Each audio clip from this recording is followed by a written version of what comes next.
continuons notre voyage. L'avant-dernière personne que nous allons voir. Et là, nous allons au nord de l'Algérie, dans la région de la Kabylie, en l'an 1850, donc c'est déjà beaucoup plus proche de nous. Et là, nous allons rencontrer, dans un petit village de Djourjoura, une femme qu'on appellera la Jeanne d'Arc de Djourjoura. Voilà, Lala Fatma El Soumer. On l'appellera la Jeanne d'Arc de Djourjoura.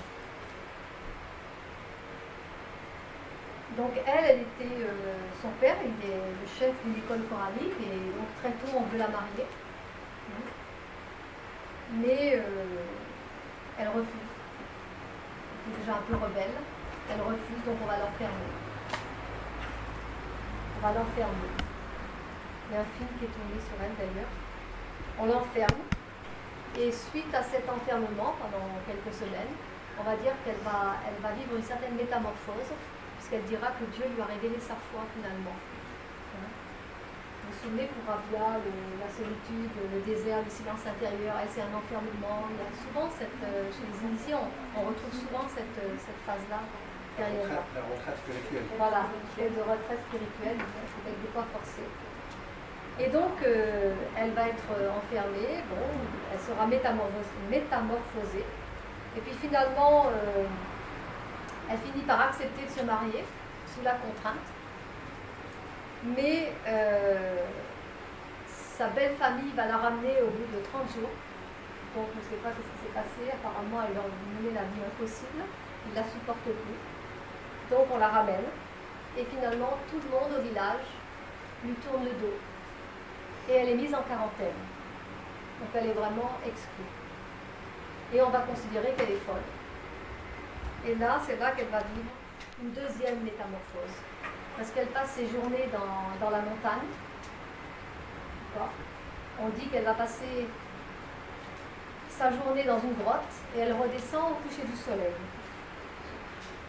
Et finalement, tout le monde la laisse tranquille. Qu'elle n'intéresse plus personne, voilà, on la met en quarantaine, on la laisse vivre sa vie, et voilà, comme une folle, quoi. Et puis au bout de quelques temps, elle va décider d'aller rejoindre son frère et elle va commencer à étudier auprès de son frère qui a une école coranique. Elle va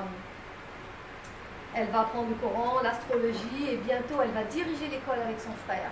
Et c'est là que tout le monde va se rendre compte finalement que elle a beaucoup de sagesse, qu'elle a une intelligence remarquable, qu'elle a une bonne capacité à la prédiction.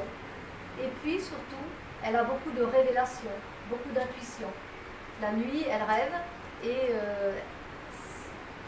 elle voit des choses finalement. Et elle voit en vision et en rêve l'invasion prochaine de la Kabylie par les Français. Nous sommes à l'époque de la colonisation. Maman. Et donc, elle va avoir cette révélation. Et c'est pour ça qu'on l'appellera la Jeanne d'Arc, parce qu'elle devait entendre des voix. Et finalement, elle va réunir toute une troupe, elle va rassembler les gens, d'accord, toute une armée finalement, et mobiliser les troupes pour lutter contre l'invasion des Français. D'accord.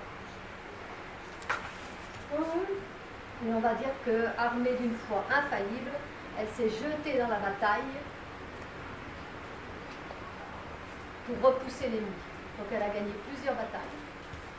Elle a gagné plusieurs batailles. Et les généraux français, qui bien sûr n'en pouvaient plus avec elle, parce qu'elle donnait du fil à retordre à tout le monde, ils disaient que, après, ils ont dit qu'elle avait donné vraiment une leçon de courage et de détermination. Bon, je vous passe toute l'histoire. Les détails, c'est les généraux français qui se réunissent. Elle leur tient tête. Et finalement, elle va quand même être, au bout de plusieurs années, plusieurs batailles, gagnée par une question de ruse, etc. Elle va être arrêtée. Et elle va mourir jeune, elle aura 33 ans. et toute sa bibliothèque, ça va être brûlé. Donc on dit qu'elle avait une riche bibliothèque et tout va être détruit. Mais il y a les historiens français qui diront que c'est eux-mêmes qui ont dit qu'elle avait vraiment donné une leçon de courage, de détermination. Elle a tenu tête à toute une armée française.